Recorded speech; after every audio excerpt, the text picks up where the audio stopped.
ఉన్న బంగారాన్ని విడిపించి ఆ రోజు ఆన్లైన్ రేటుకే మేము కొంటాం. Sharma gold company. మీరు చాలా లీన్ గా ఉన్నారు. బిగ్ బాస్ కెళ్ళి ఇంకా లీన్ అయ్యొచ్చు. ఎన్ని కేజీలు తగ్గారు? 2 kgs. 2 kgs ఎక్కువగా 5 weeks లో. ఇంకొక 5 weeks ఉంటే ఇంకా 2 kgs. ఓకే. ఆల్రెడీ ఆయన అలా ఉన్నారు 50 years. చూడండి ఎంత చేంజ్ చేసుకోవాలి అనుకుంటారు చాలా మంది చూసి, ఇప్పుడు యంగ్ జనరేషన్ కూడా. ఇంకొకటి ఆయనకి పెళ్ళయ్యే కొడుకున్నాడు. అంటే అంత వయసు కాదు కానీ 18, he's turning 18 very soon. Okay. Only once అన్నా? Only once. ఓకే. తనేం చేస్తున్నాడు ఇప్పుడు? ఇప్పుడు జస్ట్ 12th స్టాండర్డ్. ఓకే. అందరూ ఎక్స్పెక్ట్ చేశారు మీరు హిందీ బిగ్ బాస్ కి వెళ్తారని. ఒక్కసారిగా తెలుగు బిగ్ బాస్ కి ఎంట్రీ ఇచ్చారు. హిందీ బిగ్ బాస్ కి కూడా నాకు ఒక 3 years బ్యాక్ ఒక ఆఫర్ వచ్చింది. కానీ ఆ టైంలో నేను ఏదో హిందీ సినిమాకి కమిట్ అయ్యాను. సో కరోనా టైం ఇమీడియట్లీ తర్వాత. సో అందుకే హిందీ బిగ్ బాస్ కి నేను వెళ్ళలేదు. కానీ వాళ్ళు ఇప్పుడు నాకు బిగ్ బాస్ లో పంపించరు. ఆ బిగ్ బాస్ టీం నాకు ఎప్పుడైనా లైవ్ లో బిగ్ బాస్ కి పంపించరు. ఓకే. బికాస్ లవ్ మ్యారేజా? నాకు arrange marriage. Arranged marriage. Madam ఏం చేస్తుంటారు? మేడం స్టార్టింగ్ లో ఫ్యాషన్ డిజైనర్, తర్వాత సౌత్ ఇండియా షాపర్ స్టాప్ కూడా మేనేజ్ చేసింది. So NIFT post graduate, NIFT diploma and post graduate. So ప్రస్తుతంగా house wife and social media influencer recent 2 years నుంచి. ఓకే. పేరేంటి? Handle పేరు మేడం పేరు? మేడం తన పేరు తను. ఓకే. సో మీ అంటే సినిమా కెరీర్ గురించి కానీ, లేకపోతే మీ సక్సెస్, మీ ఫెయిల్యూర్స్ గురించి కానీ తను ఎలా ఇన్వాల్వ్ అవుతుంటారు? ఎక్కువ ఓవర్ ఇన్వాల్వ్మెంట్ ఉంటుందా, లేకపోతే? ఓవర్ ఇన్వాల్వ్మెంట్ నేను నా ఫ్యామిలీకి నేనే చెప్పాను, మీరు అంత నా కెరియర్ గురించి అంత ఆలోచించకూడదు, ఎందుకంటే అప్ అండ్ డౌన్స్ ఉంటాయి కాబట్టి. అప్స్ అండ్ డౌన్స్ ఉంటాయి కాబట్టి మీకు కూడా డిప్రెషన్ వస్తుంది, మీకు కూడా అది వస్తుంది. సో మీ అందరూ హాయిగా ఉండండి, నేను నా తరపున చాలా ట్రై చేస్తాను, but don't take it two seriously. Okay. అంటే కొంతమంది ఆడియన్స్ అంటే కామెంట్ చేయడం ఏంటంటే, సినిమాలు ఏం లేక ఫైనాన్షియల్ గా ప్రాబ్లం ఉండి బిగ్ బాస్ కి వెళ్ళే వాళ్ళు ఉంటారు, లేకపోతే ఇంకా మనం ఇప్పుడు ఫామ్ లో లేము, లైమ్ లైట్ లో లేము, అట్లీస్ట్ ఇప్పుడు నేను ఉన్నాను రా బాబు అని ఆడియన్స్ కి ఇంకొకసారి తెలియటం కోసం బిగ్ బాస్ కి వెళ్ళే వాళ్ళు ఉంటారు. మీరు ఈ రెండిట్లో దేనికోసం వెళ్ళారు? సెకండ్. ఓకే. నేను ఇంకా ఉన్నాను, నేను ఇంకా సినిమాలు చేస్తున్నాను. ఓకే, మేబీ అంత పెద్ద సినిమాలు నేను ఈ మధ్యకాలంలో చేయలేదు. సో కానీ చాలా సినిమాలు నాకు ఉంది, ఇప్పుడు కూడా రిలీజ్లో ఆదిపర్వం, బందీ, షణ్ముఖ 3 సినిమాలు తెలుగులో రిలీజ్లో ఉంది. ఓకే. సో నేను కూడా ఉన్నాను, నేను ఇంకా సినిమాలు చేస్తూనే ఉన్నాను. అది చెప్పడానికి, అది మళ్ళీ ఆడియన్స్తో కనెక్ట్ అవ్వడానికి నేను బిగ్ బాస్కి వెళ్ళాను. దాంట్లో 100% ట్రూత్ మీరు చెప్పిన. సూపర్. ఇంత మంచి యాక్టర్ కదా, మంచి పర్ఫార్మర్ మీరు, ఎందుకు తెలుగు డైరెక్టర్స్, ప్రొడ్యూసర్స్ మిమ్మల్ని దూరంగా పెట్టింది? అంటే స్లాట్ లో బిగ్ రీజన్ ఉందా? బిగ్ రీజన్ అంటే ఇక్కడ స్లాట్స్ ఉన్నాయి. ఇది హీరో స్లాట్, ఓకే, ఇది క్యారెక్టర్ యాక్టర్ స్లాట్, ఇది హీరో ఫ్రెండ్, ఇది విలన్ స్లాట్. ఓకే. సో నాకు చూస్తే నేను ఏ స్లాట్లో అంటే ఒక హీరో స్లాట్ తప్ప వాళ్ళు హీరో ఫ్రెండ్గా పెట్టరు, ఎందుకంటే ఆల్రెడీ హీరోగా చేశాను కాబట్టి. విలన్గా వాళ్ళ దృష్టిలో వాళ్ళు విలన్స్ అండ్ క్యారెక్టర్ యాక్టర్స్ ముఖ్యంగా తమిళ్ ఇండస్ట్రీ నుంచి కానీ బాలీవుడ్లో ఫామ్లో ఉన్న పర్సన్స్కి వాళ్ళు తీసుకొచ్చి ఇక్కడ పెడతారు. So I could not fill any slot, particular slot. Okay. So ఒక హీరోకి అది మెయిన్ డిసైడ్ అది మీరు డిసైడ్ అవ్వాలి కదా, మీరు డిసైడ్ అవుతారా, వాళ్ళు డిసైడ్ అవుతారా? నేను మీరు ఒకసారి నేను చేయగలను ఎలాంటి క్యారెక్టర్ అని అనుకుంటే వాళ్ళు ఆ స్లాట్ లో మిమ్మల్ని పెట్టరు అసలుకి. నేను డైరెక్టర్స్ కి అప్రోచ్ చేశాను, డైరెక్టర్ గా కూడా అప్రోచ్ చేశాను, ఇండైరెక్ట్ గా కూడా అప్రోచ్ చేశాను, మెసేజెస్ కూడా అందరికి నేను పంపిస్తూనే ఉన్నాను. ఈ రోజు కూడా రిప్లై ఇస్తుంటారా? వాళ్ళు రిప్లై కూడా ఇస్తారు, వాళ్ళు ఎంకరేజ్మెంట్ కూడా ఇస్తారు. కానీ వేషం మాత్రం ఇవ్వరు. వేషం ఇప్పుడు వరకు ఇవ్వలేదు. రిప్లైస్ నాకు చాలా దొరికింది. అట్లీస్ట్ హీరోస్ కు ట్రై చేయండి, మేబీ వాళ్ళు రిప్లై ఇస్తారు, వాళ్ళ క్యారెక్టర్ కూడా ఇస్తారు కూడా. ఇదంతా హీరోదే కదా. అవును. సో ఆ ప్రయత్నాలు నేను ఉన్నాను. సో జస్ట్ ఒక్కసారి ఒక మంచి సినిమా పెడితే మళ్ళీ ఆడియన్స్ తో కానీ సినిమా ఇండస్ట్రీ వాళ్ళతో నేను కనెక్ట్ అవుతాను. బట్ ఆ కసి అయితే గట్టిగా ఉంది మీలో. ఆఫ్ కోర్స్, అదే కదా నా లైఫ్. అందుకే నేను ఇప్పుడు కూడా అంత ఫిట్గా, అంత మెంటలీ ఫిట్గా, అంత జీల్గా, ఎందుకంటే ప్రూవ్ చేయాలి, మళ్ళీ ప్రూవ్ చేయాలి. ఇక్కడ ఏదైనా ఒక టైంలో అనిపించిందా, ఎందుకు వచ్చాను ఈ ఇండస్ట్రీకి? ఎంతో ఇష్టపడి వచ్చిన ఇండస్ట్రీ, ఆఫర్స్ లేవు, డిప్రెషన్కి వెళ్ళిపోవటం. ఆఫ్ కోర్స్ చాలా సార్ అయింది కదా. అది ఆర్టిస్ట్ అంటే ఒక మూడ్ స్వింగ్ 100% వస్తుంది, డిప్రెషన్ కూడా అయింది, అన్నీ అయింది. నేను చాలా అంటే డిప్రెషన్లో ఒక, ఆఫ్ కోర్స్ అందరికీ తెలుసు ఈ విషయం, ఆల్మోస్ట్ ఒక 2-3 years ఓన్లీ మాత్రం డిప్రెషన్లో ఉన్నాను 2009-10 ఆ టైంలో. కానీ లక్కీగా బయటికి వచ్చాను. So that was very bad period for me around 2009 and 10. Depression 2-3 years ఉన్నారంటే ఎప్పుడైనా కానీ 2 years ఆల్మోస్ట్ సూసైడ్ అటెంప్ట్ ఆలోచన కూడా సూసైడ్ వచ్చింది కదా? అటెంప్ట్ నాకు ఆలోచన రాలేదు ఆ టైంలో. కానీ అప్పుడు ఏదో నెగటివ్ థాట్స్ ఎక్కువ వచ్చింది, కానీ అస్సలు సూసైడ్ చేయాలని అట్లాంటి ఆలోచన రాలేదు. కానీ 2009-10లో 2-3 సారి నాకు చాలా నెగటివ్ ఫీలింగ్స్ వచ్చింది ఆ డిప్రెషన్ వల్ల. అండ్ మళ్ళీ కోవిడ్ కాలంలో కూడా ఒకసారి 7-8 కోవిడ్ కాలంలో ఏమైంది, జస్ట్ బిఫోర్ కోవిడ్ నాకు మళ్ళీ హిందీలో మంచి కెరీర్ స్టార్ట్ అయింది ఒక డైరెక్టర్గా. సో ఒక మంచి కెరీర్ స్టార్ట్ అయింది, ఒక సినిమాలో మంచి పేరు వచ్చింది, ఇంకొక సినిమా నాకు డైరెక్టర్గా వచ్చింది. అదే టైంలో కోవిడ్. సో మళ్ళీ 7 months నేను ఇంట్లో ఉన్నా, ఓకే 7-8 months. సో ఆ టైంలో కూడా నాకు పెద్ద నెగటివ్ థాట్స్ వచ్చింది, ఏంటది ఓకే నా లక్ ఏంటి, ఇప్పుడు మళ్ళీ కెరీర్ స్టార్ట్ ఉన్నప్పుడు ఇట్లాంటి అవుతుంది. సో ఆ టైంలో కూడా నాకు ఒక 3 months ఆ Covid time was very bad for me okay. Mental health wise. And ఇంకొకటి ఏంటంటే మీరు వచ్చిన టైంకి ఇప్పుడున్న హీరోస్ కి మీరు ఎక్కడ షింక్ అవ్వట్లా, అంటే ఆ జర్నీ ఇప్పుడు మీరు వచ్చింది ఎప్పుడు 2002. ఇప్పుడు హరికృష్ణ గారు అంటే మీరు మీ వర్క్ అంతా ఒక ఇట్లా అయిపోయింది. ఇటు సైడ్ వాళ్ళతో మీరు వర్క్ చేయలేదు, ఎన్టీఆర్, అస్సలు. మహేష్ బాబు, పవన్ కళ్యాణ్ గారు, ఎన్టీఆర్ గారు కూడా సేమ్ టైంలో, జూనియర్ ఎన్టీఆర్ గారు కూడా సేమ్ టైంలో కదా, ఓకే అదే టైంలో వచ్చారు కదా. మేము సేమ్ ఇయర్ లో ఆల్మోస్ట్ స్టూడెంట్ నెంబర్ 1 2001 సినిమా అనుకుంటా, అవును 2001-2 సేమ్ టైంలో లహరి కూడా వచ్చింది. ఓకే. ఎప్పుడన్నా వచ్చే వాళ్ళ సెట్ కి డాడీయే కదా, వాళ్ళ డాడీ చేశారు కదా. ఆ టైంలో జూనియర్ ఎన్టీఆర్ గారు 2-3 సారి సెట్ కి వచ్చాడు లహరి. కానీ అప్పుడు ఆయన ఎంత పెద్ద సూపర్ స్టార్ అవుతారు ఎవరికి తెలియదు కదా. లేకపోతే మీరు ఫ్రెండ్షిప్ చేసేవాళ్ళేనా? నేను డైరెక్ట్ గా కలవలేదు, కానీ చూశాను, దూరం నుంచి చూసి. ఓకే. చౌదరి గారు నాకు చెప్పాడు, హరికృష్ణ గారు అబ్బాయి. ఓకే. సో ఇప్పుడు అప్పుడున్న యంగ్ హీరోస్ తో ఎవరితో మీకు అసలు ఫ్రెండ్షిప్? ఇప్పుడు ఉన్న యంగ్ హీరోస్ తో ఎవరితో నాకు ఫ్రెండ్షిప్ లేదు. హాయ్ బాయ్ ఉంది, హాయ్ బాయ్. ఇప్పుడు నేను బిగ్ బాస్ హౌస్ లోపల ఉన్నప్పుడు కూడా నాని గారు వచ్చాడు. సో నాని గారితో కూడా ఒక 2 నిమిషాలు నేను మాట్లాడాను. సో అలాగే ఉంది, బయట కలిసినప్పుడు ఏదో అవార్డ్ ఫంక్షన్ లో కానీ, ఎక్కడైనా అనుకోకుండా హోటల్లో కలిసినప్పుడు కానీ, ఏదో ఈవెంట్ లో కలిసినప్పుడు హాయ్ బాయ్ ఉంది అందరితో. మనం ఫామ్ లో లేకపోతే ఇండస్ట్రీ వాళ్ళు కూడా వాల్యూ ఇవ్వరు అని చెప్తుంటారు బయట, అది ఉందా అండి నిజంగా? అసలు ఇవ్వరు. ఇది ఒక అంటే ఇట్ ఈస్ అ మార్కెట్ కదా. సో ఒక బ్రాండ్ కి వాల్యూ ఉన్నప్పుడు ఆ బ్రాండ్ తో అందరూ కనెక్ట్ అవ్వడానికి ట్రై చేస్తారు. ఆ బ్రాండ్ కి వాల్యూ లేకపోతే అసలు ఎవరు చూడరు, మీ వైపు కూడా చూడరు, మీరు ఉన్నారు కూడా అది గమనించరు. అవన్నీ చాలానే జరుగుంటాయి లైఫ్ లో. చాలా అంటే ఎన్ని సినిమాలు నుంచి, ఎన్ని ప్రాజెక్ట్స్ నుంచి నాకు ఇలా చెప్పకుండా బయటికి తీశారు. This is all. బట్ అది అందరితో అవుతుంది, అది అంటే ప్రతి యాక్టర్ తో ఇట్లాంటివి జరుగుతుంది. So that's okay. అది కూడా మనకి తెలియని ఇండస్ట్రీ, తెలుగు ఇండస్ట్రీ, ఎటువంటి బ్యాక్గ్రౌండ్ లేని తెలుగు ఇండస్ట్రీ. బట్ వచ్చి కొన్ని సినిమాలు చేసి మీకంటూ ఒక మంచి పేరు తెచ్చుకున్నారంటే నిజంగా అది మీ కష్టమని అని చెప్పుకోవచ్చు. ఇంకోటి నాకు అంటే అందుకే నేను బిగ్ బాస్ కి కూడా వెళ్ళాను. నాకు ప్రాణం, నాకు లైఫ్ ఇచ్చింది తెలుగు జనాలు, తెలుగు ఆడియన్స్. సో వాళ్ళతో మళ్ళీ కనెక్ట్ అవ్వాలి, వాళ్ళకి థ్యాంక్స్ చెప్పాలి, వాళ్ళ కోసం I have to pay back. అట్లాంటి ఫీలింగ్ తో నేను మళ్ళీ, అందుకే నేను ఇది కూడా ఒక వన్ ఆఫ్ ద రీజన్స్ నేను బిగ్ బాస్ కి వెళ్ళాను. ఏంటి కళ్ళలో వాటర్ వచ్చేస్తుంది అప్పుడు కొన్ని దాంట్లో కొన్ని తలుచుకుంటే. అవును, 100%. ఎమోషనల్ అవుతారా ఊరికే? వెరీ. ఏ టైంలో ఎక్కువ ఎమోషనల్ అయిన సిచ్యువేషన్ మీ లైఫ్ లో? సినిమా చూడడం ఉన్నప్పుడు నేను ప్రతి సినిమాలో 2-3 సారి ఏడుస్తున్నాను.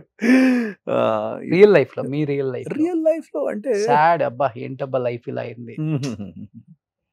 లైఫ్ లో గుడ్ బ్యాడ్ ఏం లేదు, అన్ని ఓన్లీ మాత్రం ఎక్స్పీరియన్సెస్, అనుభవాలు.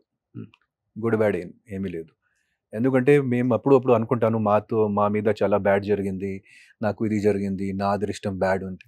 కానీ అవతల వాళ్ళకి చూస్తే వాళ్ళు లైఫ్లో ఎన్ని ప్రాబ్లంలు ఉన్నాయి.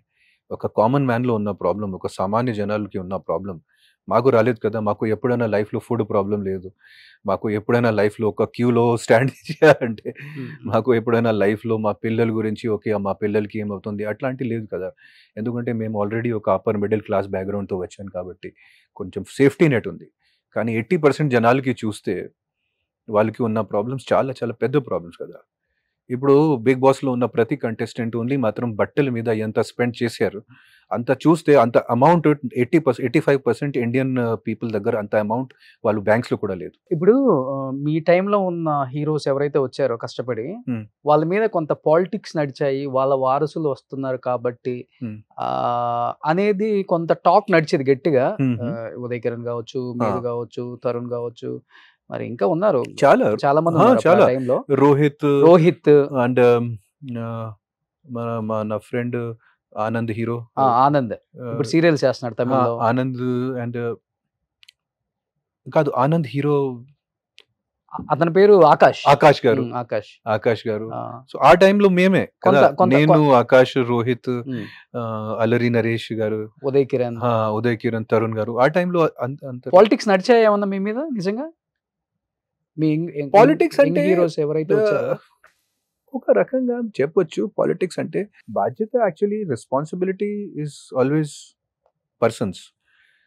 ఆ ప్లాట్ఫామ్ నాకు దొరికింది, తెలుగు జనాలు నాకు ఒక మంచి ప్లాట్ఫామ్ ఇచ్చారు, సక్సెస్ కూడా. ఆ టైంలో కూడా I could have done much better. Okay. కానీ ఆ గైడెన్స్ లేక, రాజకీయం కాదు, పాలిటిక్స్ కాదు, కానీ ముఖ్యంగా ఆ గైడెన్స్ లేక, ఒక పెద్ద మనిషి నా లైఫ్లో గాడ్ ఫాదర్ లాంటి ఎవరు లేక, నేను ఎందుకంటే సినిమా ఇండస్ట్రీలో ఎప్పుడైనా ఒక మంచి బ్యాక్గ్రౌండ్ ఉన్న, ఒక అనుభవాలు ఉన్న పర్సన్ వెనకాలు ఉండాలి. సో అంటే అందరూ అంటారు కదా, మంచి హిట్స్ పడుతున్నాయి ఇక్కడ ఉన్న ఏ హీరో కూడా మిమ్మల్ని ఎంకరేజ్ చేసి బాగా చేస్తున్నావు, నీకు మంచి ఫ్యూచర్ ఉందని చెప్పిన వాళ్ళు లేరా? Cinema industry is a very ఏం చెప్పాలి దానికి, it is a very closed industry. అంటే కోఆపరేషన్స్ కానీ ఇది ఓన్లీ ఒక కమర్షియల్ ఇండస్ట్రీ అంతే. అంతే. బ్రాండ్ హిట్స్, సక్సెస్, ఇది ఓన్లీ మాత్రం సక్సెస్కి ఫ్రెండ్షిప్స్ ఉన్నాయి, ఆ హిట్స్కి ఫ్రెండ్షిప్స్ ఉన్నాయి. ఆ సక్సెస్ లేకపోతే మీరు చూస్తూనే ఉన్నారు కదా, ఇప్పుడు కూడా చూడండి, ఈ జనరేషన్లో కూడా అట్లాంటి నడుస్తూనే. ఇప్పుడు మీ టైంలోనే కదా ఉదయ్ కిరణ్ కూడా చనిపోయింది. అదే టైం ఉదయ్ కిరణ్ చనిపోవడానికి మెయిన్ రీజన్ ఏంటి? సినిమాలు రాక, లేకపోతే ఒక హీరో ఉన్న తర్వాత, ఒక మంచి సక్సెస్ఫుల్ హీరో ఉన్న తర్వాత, అంటే లైఫ్లో సడన్గా ఫెయిలియర్ వచ్చినప్పుడు అది తర్వాత ఏం చేయాలి అంటే there is no other way కదా. ఓన్లీ మాత్రం ఓకే, నేను స్టార్టింగ్ నుంచి నేను డైరెక్షన్ ఫీల్డ్తో వచ్చాను. ఫస్ట్ నేను కెరియర్ డైరెక్షన్ ఫీల్డ్తో స్టార్ట్ చేశాను. ఓకే. కాబట్టి నేను డైరెక్షన్ వైపుకి వెళ్ళాను. మధ్యలో ఇక్కడ యాక్టింగ్ కెరియర్లో ఏం జరగకపోతే నేను డైరెక్షన్ వైపుకి వెళ్ళాను, రైటింగ్ వైపుకి వెళ్ళాను. కానీ ఓన్లీ మాత్రం ఒక హీరో ఉన్నప్పుడు లైఫ్లో ఒక 30 వయసులో కానీ 31 వయసులో ఇంట్లో ఖాళీగా కూర్చున్నప్పుడు చాలా నెగటివ్ థాట్స్ వస్తాయి కదా. తర్వాత ఏం చేయాలి లైఫ్లో? బయట ఎక్కడైనా వెళ్తే అందరూ సరే ఏమైంది మీ సినిమాలు, ఎందుకు సినిమాలు రావట్లేదు, ఎందుకు సక్సెస్ లేదు, ఎందుకు ఇది. సో అది కష్టం, చాలా కష్టం. ఒక హీరో లైఫ్ అంటే చాలా కష్టం. ఒక క్యారెక్టర్ ఆర్టిస్ట్ ఉన్నప్పుడు ఓకే, నో ప్రాబ్లం, ప్రతిరోజు వర్క్ ఉండేది. మీరు సీరియల్లో వర్క్ చేసుకోవచ్చు, మీరు సినిమాలో వర్క్ చేసుకోవచ్చు. కానీ ఒక హీరో అయిన తర్వాత అది చాలా కష్టం. You cannot do it. So వెళ్ళారా చనిపోయినప్పుడు? ఉదయ్ చనిపోయినప్పుడు ఆ టైంలో నేను ఇక్కడ లేదు. Big shock of course. Uday and ఇంకోటి నేను ఒక ఫిల్మ్ చేశాను, విజయ్ సాయి అని ఇంకొక హీరో, తను కూడా చనిపోయాడు కదా. సూసైడ్. ఇద్దరు హ్యాంగ్ చేసుకుని చనిపోయారు. సూసైడ్. సో విజయ్ సాయితో నేను ఒక మంచి సినిమా, రైలింగ్ నరసింహరావు గారిది ప్రేమించుకుందాం పెళ్ళికి రండి సినిమా చేశాను. 35 days మంచి అబ్బాయితో. కానీ అదే జరిగింది సేమ్. సో యాక్టర్స్కి మెంటల్ హెల్త్ అంటే చాలా ముఖ్యమైన విషయం. ఈ యాక్టింగ్ ఫీల్డ్లో రావాలంటే ఓన్లీ మాత్రం నాకు యాక్టింగ్ తెలుసు, నాకు డాన్సింగ్ తెలుసు, ఫైటింగ్ తెలుసు, అది అవ్వదు. బ్యాక్గ్రౌండ్ లేకుండా పర్సన్స్కి ఇక్కడ చాలా ఉండాలి. మెంటల్ హెల్త్ ప్రకారంగా మానసికంగా బలం కొంచెం ఉండాలి. చాలా స్ట్రాంగ్ గా ఉండాలి. మానసికంగా బలం లేకపోతే సినిమా ఇండస్ట్రీ చాలా కష్టం. సో మీ ఫ్రెండ్స్ ఫొటోస్ ఇక్కడ మనలో డిస్ప్లే చేస్తారు. మీ మనసులో ఏముందో వాళ్ళ గురించి చెప్పండి. హౌస్ లో ఉన్నప్పుడు బాగా చెప్పుంటారు, బయటకు వచ్చిన తర్వాత ఇప్పుడు రియల్ గా చెప్తారు కాబట్టి. సో ఆదిత్య ఓం అంటేనే నిజం, నిజం అంటేనే ఆదిత్య ఓం కదా. సో అభయ్ చాలా మంచివాడు, కానీ మాటలలో అంత కంట్రోల్ లేదు. సో అప్పుడు అవుట్ ఆఫ్ కంట్రోల్ అయ్యి అక్కడ కూడా. అండ్ అభయ్కి కొంచెం లిసనింగ్ పవర్ తక్కువ, కోపం ఎక్కువ. కోపం కాదు, కానీ జస్ట్ అనవసరంగా అంటే ప్రతి సిచ్యువేషన్ లో ఏదో మాట్లాడుతూనే ఉన్నారు. సో అది అప్పుడు కొంచెం కంట్రోల్ చేస్తే కంట్రోల్ చేయలేకపోయాడు అక్కడ. సో అది అభయ్కి నెగటివ్ పాయింట్. కానీ మంచి పాజిటివ్ పాయింట్ ఏంటంటే is a good person and very creative person. Okay. Task కూడా బాగానే ఆడారు అభయ్, అన్ని task. Nikhil is an allrounder, okay, no doubt. కానీ నిఖిల్ మీద ఓన్లీ ఒకటే మైనస్ పాయింట్ ఏంటంటే ఆయన చాలా హార్డ్ వర్క్ చేస్తారు. అంటే he's a people pleaser, he tries to please every one. So దాంట్లో అప్పుడు కొంచెం మైనస్ అవుతుంది నిఖిల్కి. So otherwise Nikhil is an allrounder. Genuine ఉంటాడా? Genuine person. అంటే ఆ బిగ్ బాస్ హౌస్ లో జెన్యున్ ఉండడం కూడా కష్టమే, కానీ జెన్యున్ పర్సన్. ఓకే. మీరు జెన్యున్ ఉన్నారా? మీరు ఆఫ్ కోర్స్ అందరు చెప్తున్నారు కదా. సో శేఖర్ భాష బంగారం, హీస్ గోల్డ్. కానీ నాకు ఏమనిపించింది ఆ టైంలో, శేఖర్ భాష ఆ బిగ్ బాస్ గేమ్ కి అంటే అంత సీరియస్ గా తీసుకోలేదు ఆ గేమ్ కి ఆ టైంలో. అండ్ మెంటల్ గా అక్కడ అంటే ఆయన ఫ్యామిలీ ఉన్న ఫ్యామిలీలో ఏదో situation, he was not there mentally. Next Sonia, మీ ఫ్రెండ్. నా ఫ్రెండ్, నా బడీ. మేము బడీగా లోపలికి వెళ్ళాను. కాదు, మిమ్మల్ని చాలా టైమ్స్ అన్ఫిట్ అన్నది. మేము బడీగా వెళ్ళాను. సోనియా గారు చాలా మెచ్యూర్ అండ్ థింకింగ్ పర్సన్, కానీ కొంచెం హెడ్ స్ట్రాంగ్. అనుకున్నారా ఈ అమ్మాయి అసలు ఎలిమినేషన్ అవుతుందని? ఎందుకంటే చాలా ట్రిక్స్ ప్లే చేసేది బిగ్ బాస్ కంటెస్టెంట్ అంటారు. నేను సోనియా గారికి హౌస్ లో ఉన్నప్పుడు కూడా హింట్స్ ఇచ్చాను, మీ ప్రొజెక్షన్ రాంగ్ అవుతుంది, హౌస్ లో కూడా బయట కూడా మీరు చాలా జాగ్రత్తగా ఆడాలి. ఎందుకంటే ఒక డైరెక్టర్ గా నాకు కొన్ని అబ్జర్వేషన్ స్కిల్స్ ఉన్నాయి కాబట్టి. సో నేను హౌస్ లో అబ్జర్వ్ చేశాను, సోనియా గారు మీద ఒక నెగటివిటీ నడుస్తుంది ఈ హౌస్ లో అండ్ మేబీ బయట కూడా. సో అది నేను సోనియా గారికి చెప్పాను. కానీ again she is very head strong and she never listens. Okay. So but ఇప్పుడు బయట తిని వచ్చేసింది కాబట్టి ఇప్పుడు తిని ప్లేస్ ఎవరు తీసుకున్నారు? యష్మియా. ఇప్పుడు ఏంటంటే నిఖిల్ని ఇద్దరిని మ్యానిపులేట్ చేస్తుంది అనేది ఒకటి. ఆ ప్లేస్ కి యష్మి వెళ్ళిపోయిందా? ఓకే. ఎందుకని అంత గేమ్ స్ట్రాటజీ ప్లే చేసింది వాళ్ళిద్దరిని అడ్డం పెట్టేసి? అంటే వాళ్ళు స్ట్రాటజీ ప్రకారంగా Nikhil and Prithvi are strong contenders. So ఎప్పుడైనా వాళ్ళు గుడ్ బుక్స్ లో ఉండాలి, వాళ్ళతో పాటు ఒక గ్రూప్ క్రియేట్ చేసి మనం కూడా టాప్ 5 కి వెళ్తాను అనుకొని వాళ్ళు అట్లాంటివి చేస్తున్నారు. ఓకే. సో మిమ్మల్ని అన్నదని ఎప్పుడు కోపం లేదా మీకు? చాలా లైట్ తీసుకుంటుంది. లైట్ కాదు, కానీ కోపం ఏం లేదు. Okay. So next Yashmi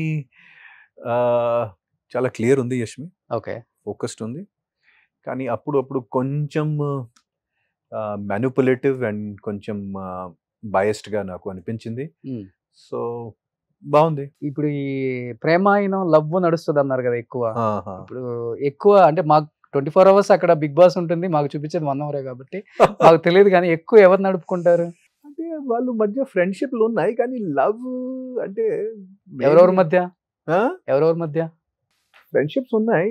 Yashmi గారికి నిఖిల్ తో పృథ్వీతో మంచి ఫ్రెండ్షిప్ ఉంది. ఓకే. ఇంకా మేబీ సీతకి కొంచెం సీత నిఖిల్ మధ్య కూడా ఏదో ఫ్రెండ్షిప్ లాంటి ఏదో అనిపించింది నాకు. ఏదో సైలెంట్ ఫ్రెండ్షిప్ లాంటి ఏదో. ఓకే. లవ్ ఎక్కడ బిగ్ బాస్ హౌస్ లో లవ్ ఎక్కడ జరుగుతుంది? అక్కడ అంత అవసరం కూడా లేదు. కాదు, ఇప్పుడు నిఖిల్ అను తన లవర్ ఉన్నారు కదా. ఎవరు? నిఖిల్ లవర్ బయట ఉన్నారు ఇప్పుడు. ఆమె సీరియల్ ఆర్టిస్ట్. తెలీదు. వాళ్ళిద్దరు విడిపోయారు అనే దాని మీద ఎక్కువ ఎందుకు ఇప్పుడు ట్రోల్ అవుతుంది? అంటే నిజమా? అసలు ఆ విషయం గురించి ఐఎమ్ జీరో. ఓకే. ఎప్పుడు తన లవ్ గురించి ఎప్పుడు మాట్లాడలేదా హౌస్ లో మీతో? నిఖిల్ తో నాకు పెద్దగా కనెక్ట్ అవ్వలేదు అక్కడ హౌస్ లో. మేబీ నిఖిల్ నాకు ఎక్కువ రెస్పెక్ట్ ఇచ్చిన వాళ్ళు ఎప్పుడైనా. సో మేబీ ఆ రెస్పెక్ట్ వల్ల ఆయన he never opened up to me. Okay. So ఎప్పుడైనా కానీ తన లవ్ బ్రేకప్ అయిందని ఇలా చెప్పడం గానీ, బ్రేకప్ అనేది నిజమా లేకపోతే అది కూడా? అది నాకు అస్సలు తెలియదు. నేను ఫస్ట్ టైం నిఖిల్ కి అక్కడే బిగ్ బాస్ హౌస్ లోనే కలిసాను. సో నాకు అస్సలు తెలియదు. ఇప్పుడు బిగ్ బాస్ లోపలికి వచ్చిన వాళ్ళని ఎవరిని బిఫోర్ మీరు కలవలేదు? అస్సలు ఫస్ట్ టైం. ఓకే. బట్ లోపలికి వచ్చిన వాళ్ళు గ్రూపులుగా వచ్చిన వాళ్ళు ఏమైనా ఐడియా ఉందా మీకు? Of course. ఎవరెవరు ఉన్నారు గ్రూప్? నిఖిల్, ప్రేరణ, యష్మి, విష్ణుప్రియ, నైనిక. వాళ్ళు ఆల్రెడీ సీరియల్స్ లో కానీ రియాలిటీ షోస్ లో పని చేసి వచ్చారు. ఒక గ్రూప్ వాళ్ళు. నెక్స్ట్ అదే మెయిన్ గ్రూప్ అక్కడ. ఓకే. అదే మెయిన్ గ్రూప్. తర్వాత అందరూ చాలా ట్రై చేస్తారు ఆ గ్రూప్ లో ఒక కనెక్ట్ అవ్వాలి, ఆ గ్రూప్ తోనే పాటు మనం కూడా ట్రావెల్ చేయాలి. సో దాంట్లో పృథ్వీ ఒక పృథ్వీ కూడా ఆ గ్రూప్ లో జాయిన్ అయ్యారు. సో గ్రూపులు చేద్దాం అనుకుంది సోనియా, గ్రూపిజం చేద్దాం అనుకుంది, ఆటలో అరటిపండు అయిపోయింది, బయటకు వచ్చేసింది. బయటికి ఫెయిర్ ఎలిమినేషన్ కదా అమ్మాయి. సార్ నెక్స్ట్ పృథ్వీ నిజంగా చాలా competitive person and fair person. Okay. ఆవేశం కొంచెం ఎక్కువ, ఓకే, ఆలోచన తక్కువ. ఓకే. అంటే థింక్ చేయరు, కరెక్ట్ ఫ్రెండ్ సెలెక్షన్ కూడా చేయరు. So but he's a genuine person, చాలా fair person Prithvi. So house లో ఈసారి తెలుగు రాని వాళ్ళే ఎక్కువ మంది ఉన్నారు అనుకుంటా. పృథ్వీ కూడా కన్నడ. యష్మి కూడా తెలుగు రాదు కదా. యష్మి, ప్రేరణ కూడా కన్నడ రాదు. నెక్స్ట్ విష్ణుప్రియ అంటే చాలా ప్యూర్, కానీ అప్పుడు చాలా ప్యూర్ పర్సన్. అండ్ కానీ అప్పుడు కంటెంట్ కోసం మాత్రమే చాలా అల్లరి కానీ లవ్ ట్రాక్స్ అక్కడ క్రియేట్ చేసింది విష్ణుప్రియ. బట్ ఓన్లీ మాత్రం కంటెంట్ కోసం, అది బయట వాళ్ళు అసలు ప్లీజ్ సీరియస్ గా తీసుకోకూడదు. Otherwise she is very pure and very talented. Okay. So love tracks ఎక్కువ నడుపుతుంది, అది ఓన్లీ మాత్రం కంటెంట్ కోసం. ఓకే. దాంట్లో సీరియస్నెస్ ఏం లేదు. విష్ణుప్రియ పృథ్వీ ట్రాక్ లో సీరియస్నెస్. సో బిగ్ బాస్ ఎలా ఆడాలో తనకు బాగా తెలుసు అయితే. Okay. So next Sita. Nag sir కూడా చెప్పాడు అక్కడ, సీత చాలా జెన్యున్ పర్సన్ అండ్ నిజంగా రియల్ పర్సన్. నిజంగా ఆ హౌస్ లో మోస్ట్ రియల్ అంటే సీత. కానీ సీత ఆ హౌస్ లో వచ్చిన తర్వాత అక్కడ ఉన్న బాండ్స్, అక్కడ ఉన్న ఫ్రెండ్షిప్స్ వల్ల she is forgetting her own game. So అస్సలు సీత ఇక్కడ అది ఇప్పుడు లాస్ట్ 2 వారాల నుంచి కనిపించలేదు. సో సీత ఇంకా పైకి రావాలి, అది okay correct Sita. So but she is really the most real person in Bigg boss house. Okay. Next Nabeel నా లైఫ్, నా heart. He was my closest friend. నేను నబీల్కి చాలా సపోర్ట్ చేశాను. నబీల్ మెగా చీఫ్ ఉన్నప్పుడు ఐ ఫెల్ట్ వెరీ హ్యాపీ. నా ప్రకారంగా Nabeel is one of the top 2 contenders. Okay. And Nabeel గెలవాలి యాక్చువల్లీ. స్టార్ట్ చేశాడు కదా గేమ్ ఇంకా. సో నబీల్ గెలవాలి ఈసారి, ఎందుకంటే చాలా genuine person, open person, frank గా మాట్లాడతారు, లోపల ఏమి పెట్టుకోరు, దాచుకోరు. సో కానీ చిన్న ఇమ్మెచ్యూరిటీ ఉంది నబీల్లో. అప్పుడు ఇమ్మెచ్యూర్ యాక్ట్స్ కూడా చేస్తారు, అప్పుడు ఎక్కువ మాట్లాడతారు. సో చిన్న ఇమ్మెచ్యూరిటీ కూడా ఉంది. కానీ జనాలకి డెఫినెట్లీ జనాలు చాలా నబీల్ గేమ్ అంటే జనాలకి చాలా ఇష్టం. నెక్స్ట్ బేబక్క గారు వాజ్ వెరీ స్వీట్. ఓన్లీ మాత్రం 5 days మేము ట్రావెల్ చేశాను. Very sweet, very talented. Bebakka గారు 5 days లో నాకు ఇంత పెద్దగా అది తర్వాత ఏమీ అనిపించలేదు. సో 5 days చాలా తక్కువ టైం, నాకు పెద్దగా ఇంటరాక్షన్ లేదు, కానీ వెరీ స్వీట్. నెక్స్ట్